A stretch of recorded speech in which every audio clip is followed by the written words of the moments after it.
Hello, I'm Kathleen Hall, and this is The Way I See It. I'm Ken Pierre, and this is the way I see it. Well, Ken and I are going to talk about something today that it's really something people don't want to talk about. It's January, though, and we've tried to pick the topics, haven't we, to set up a successful, great year. Yeah. So we're ending January, and you can't end it without talking about money and financial stress. This is Financial Awareness Month, of course, at the beginning of the year. The number one stressor in people continually has been forever is financial stress.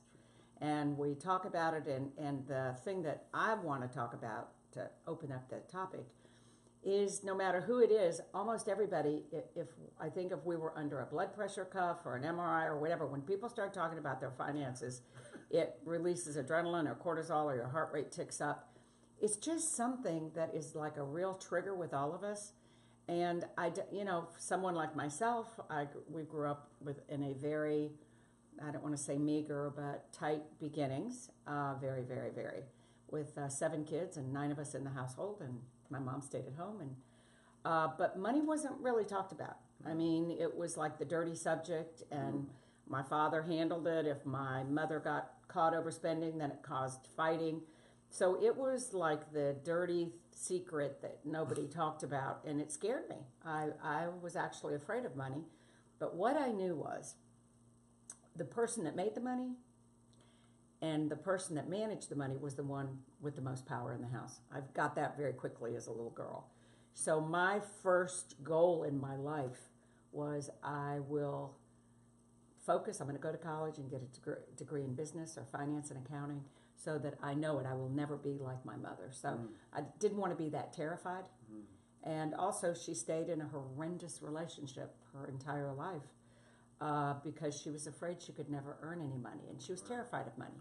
So I think it's a good, thing for us to talk about at the beginning of the year. I agree.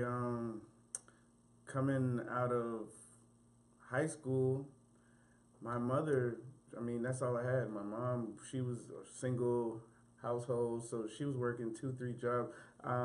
Before, when my father was alive, he was the breadwinner, and she didn't really have to work, but she went to school to make sure she had something to fall back on, and in case anything happened. So something did, and I mean, although he was the breadwinner, he was able to stash up another amount of savings for.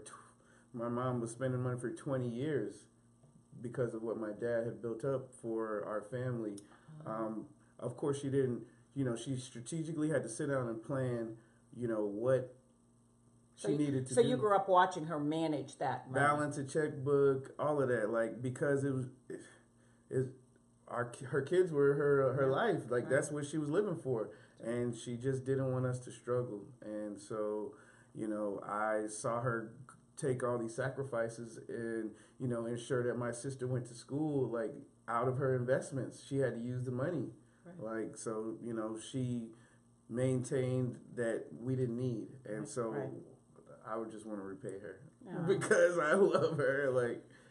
But it wasn't until later that I started studying spirituality and people that were really interested in, and their concept of money, which changed my life, was money is energy.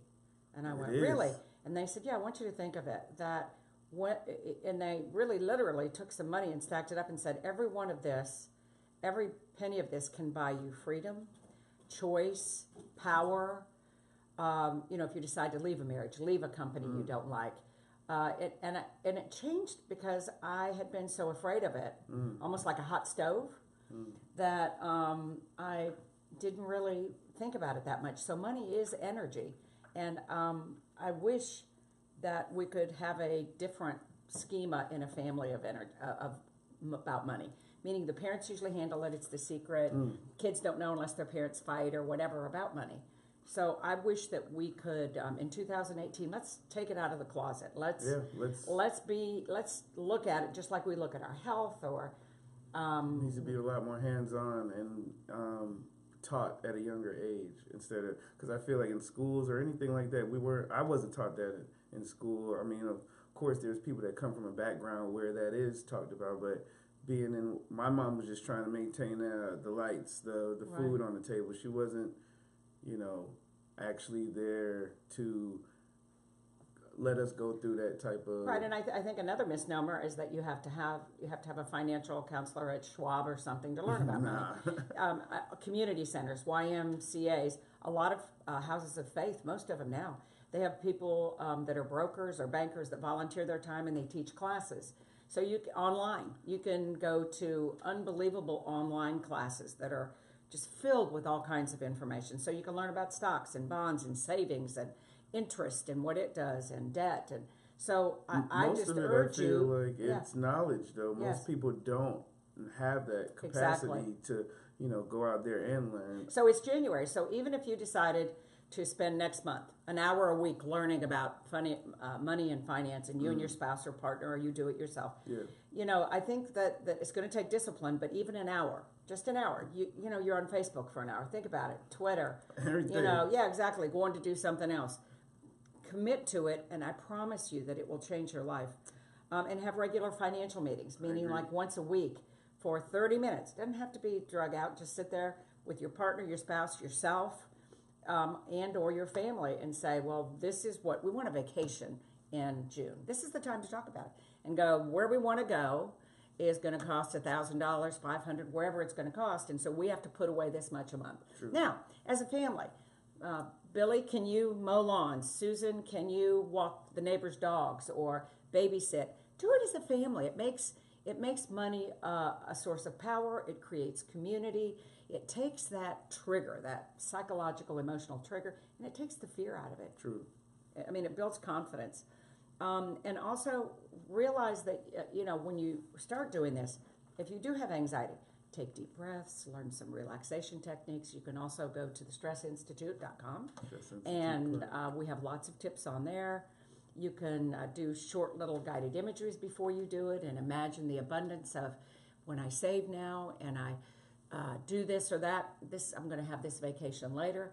But what I do know is when there's a money problem, running from it isn't going to get you anywhere. It's just going to get you in trouble. I agree. And ever since the 2008, when everything came crashing down in the economy and banks and so many people lost their homes and farms and everything else, people are more compassionate. So when you go to a banker or you go to your broker or go to somebody you owe money to, pick up the phone, call your Visa and say, I'm having problems, or Nordstrom's, or whatever you're doing.